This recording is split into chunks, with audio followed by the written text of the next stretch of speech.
Not only do you want to go, we're chasing the same cause, but you want to have someone who has a godly character, that they're being shaped by him. Character, in Greek, it's the word karasso. It means to etch, that God is etching me into a statue in his own making, that he's taking a scalpel and cutting away what doesn't need to be there and carving into me the grooves that do to make me more and more in his image every day. You want someone who's submitted to that process. That isn't just saying, I have an allegiance to God, but they're saying, and God is shaping me. I don't care when someone says they're a Christian. You want to watch their life. Watch what prompts their decisions. Watch what's driving what they do. Watch their character, because you want to be with somebody who has a godly character. Why? Because you want the blessings of their wisdom. Ladies, Psalm 1 says, how blessed is the man who doesn't walk in the counsel of the wicked, nor stand in the path of sinners, nor sit in the seat of scoffers, but his delight is in the law of the Lord, and in his law he meditates day and night. He will be like a tree firmly planted by streams of water, which yields its fruit in season, and its leaf does not wither. Whatever he does, he prospers. Don't you want to be married to a guy who prospers even when life is hard? Well, then you watch him. Does his morality fold like a lawn chair in the middle of a business deal that has an upside that he's willing to sell his integrity for? You watch that. Do you watch him lie to people to get ahead? You be careful. You think he won't lie to you? Watch him. Is he sitting in the counsel of the wicked? Is he walking among the scoffers? Then you be careful. Or is he a man who delights in the law of the Lord? I want to live a life of integrity, and that integrity is rooted in something other than you. You don't want to be his source. You want him to have a source, that he's planted by streams of water. Why? So he can bear fruit for you, and that you're the beneficiary of his wisdom. That's the kind of guy you want to be married to. Or men, Proverbs 31 is talking about a godly woman. It says strength and dignity are her clothing. She smiles at the future. She opens her mouth with wisdom, and the teaching of kindness is on her tongue. She looks well to the ways of her household, does not eat the bread of idleness. Her children rise up and bless her. Her husband also. He praises her, saying, many daughters have done nobly, but you excel them all. Charm is deceitful, beauty is vain, but a woman who fears the Lord, she shall be praised. Guys, you want a woman that fears the Lord. Don't settle for, I don't know, she works out, seems cool. No. You want a woman that when she speaks to you, it's with wisdom. That she doesn't use her words to cut you down, or she doesn't blow you off, but she presents to you words that help you become a better man. You want to be someone who she's not just looking out for her own interests, but she looks at everyone under her influence. That's who the household was. And she goes, how do I conduct myself? How do I use my money, my time, my energy so the whole household rises? You want a woman like that. You may not get to know that over one date. You may need to watch her in the community and say, you know what? When she enters a team, that team elevates. When she enters a circle, those people are better. Her roommates are better people as a result of her existence. Then I would be a better person too if I get around her. You want to benefit from their wisdom, and you want the peace of their integrity. You want the peace of knowing the person that I am bound with has a source of integrity outside of me that will call them to be faithful even when I'm failing. You want what's her name? Brenda Rover. Dave Rover was a soldier who was injured in the Vietnam War when a phosphorus grenade went off, burned half his face and much of his body.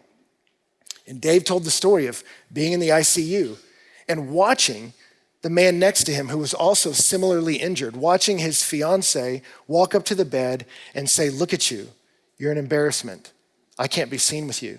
And she took off the ring and set it at his bedside table.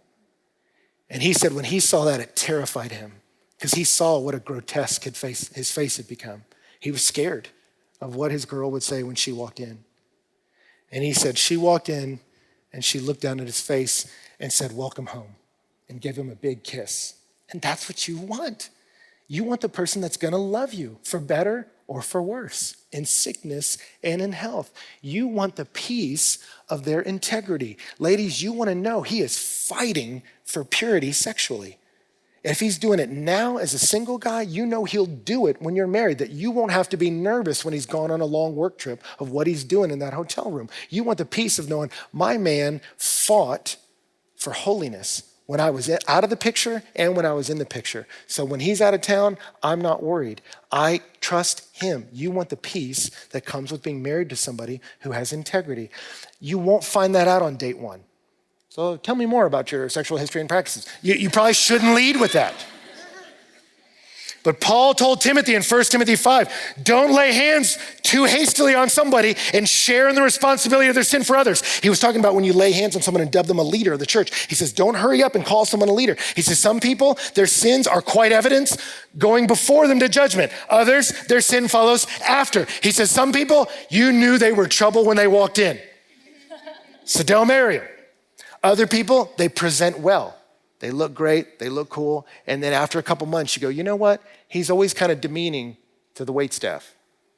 You know what? He tells people he's gonna do something, and then I watch him, and he has no intention of doing it. I don't know if I can trust his heart, and sometimes it takes months to watch that. So you give yourself time to observe. Are they chasing the same cause, and are they letting God shape their character? You wanna make sure those things are there, right? With Abraham and Isaac, she not only had to be a believer in God, she had to be willing to walk on the cutting edge of faith along with him. You want that cause and you want that character. And then the last thing you look for is chemistry. Chemistry, and chemistry matters. For many of us, we lead with that, and it really shouldn't be the lead. You want that integrity to be the base. And then the chemistry is, do I like hanging out with you? That's the important thing. So some people I talk to in religious circles like, will they be faithful unto the Lord and will they be faithful unto me? And you're like, yeah, but does he bore you to tears? You don't have to do this, you know? So you want that cause, you want that character, and then you want an easy chemistry. We enjoy talking to each other because let me tell you something, a lot of marriage is just hanging out. That's why I encourage people not to expedite sexuality too fast. Some people, their whole dating life is sexual exploration, and they're not even figuring out, do I even like talking to you? I've sat with couples that they're just like little buzzers touching each other, like zzz, zzz. You see all the dopamine going off as they're touching each other, but then whenever they stop touching for a minute and talk, you're like, she bores you and he annoys you. I can see this, but y'all don't because you're just waiting for the next dopamine hit, and this is trouble. So you want to pull that back so you can evaluate, because listen, the majority of your married life is not having sex. Surprise, it's not. It's just like doing stuff, like reading a book. Like, did you call that guy? How'd that go? It's that kind of stuff. But you need to figure out, theologically, are we compatible? If we're doing the same thing, is one Catholic and one Protestant, you're gonna have some very different definitions of how does salvation work and the nature of authority, and you're gonna want to figure that out. How are you gonna raise the kids? So one of you from a more charismatic background and one of you from a more conservative one theologically, you're gonna want to figure that out. Some of that is not a deal breaker, but you just gotta see, how important are guitars to you in worship? How married are you to a pipe organ? You're gonna have to figure some of that out, you know? Socially compatible, do we get along? That doesn't mean you do all the same things. Donna and I are very different in a lot of ways, right? I know the Bible better than her. And that's not an arrogant thing. I spent a lot of money and a lot of time in seminary learning it in its original languages. I know it better, right? But man, in prayer and discernment and wisdom before the Lord, and in really seeing and caring about people, she outpaces me. There's no question about it.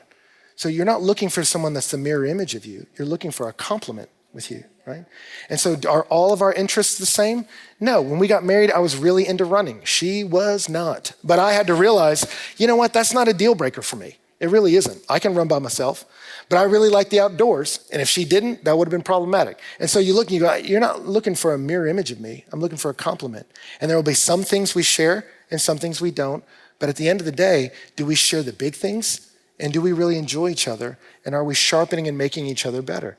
Do we have a similar philosophy of where we want to be in life? Where do we want to go? I know my sister, she really wanted to follow the Lord. And she thought the medical world would be the right place to do that. But as she got into studying medicine, she realized she didn't like it. It's sticky, she didn't like it. But she was good with people, but she knew that was valuable. And then she met a guy that was a doctor that wanted to go to the mission field. She's like, well, that's interesting. But he had this passion for Madagascar. And she's like, I've never really had a passion for Madagascar. But as they talked, she realized, you know what? I care about relieving human suffering. I care about people. I care about the cause of the Lord. I'm down for Madagascar. And they roll together. And so that's the kind of fine tuning you have to do. What are the non-negotiables for me? And how do we sift down the things that are deal breakers and the things that aren't? And there's, again, a lot more we can say about this, but we need to wrap it up. But I want to say this as we close. Some of you, as I'm talking about this, been pursuing a godly cause, God-shaped character, chemistry with me. That all sounds so good. You're talking about a unicorn. I've heard of these mythical beasts. And I hear people say that all the time, talk about a unicorn. I was on a podcast the other day with an amazing woman in New York, and she said, the most often question I get asked by women are, where are all the eligible men? Where are the men? And I told her, you know what? I know that social awkwardness is a reality in the world today, and that's a lot of it. And often the church historically has been a help to that, and I don't think it's been as much lately. I said, but let me tell you something. I sit in small groups with lion-faced men all the time. In our church, we have guys that are exactly what I'm talking about all the time. So don't dismiss these wonderful guys by saying there's no good guys out there. There are. I said, a good man is not like a unicorn. It's more like a kangaroo. And some people are so frustrated. There's no kangaroos. You're like, yeah, it's because you're in Wyoming. And night after night, you're hanging out in Wyoming. You're getting to the back of the club, getting past the velvet rope into to the inner workings of Wyoming. And you're looking around and there's no kangaroos. And yeah, because you're in the wrong place, man. And you start to get bitter and cynical. You just got to move.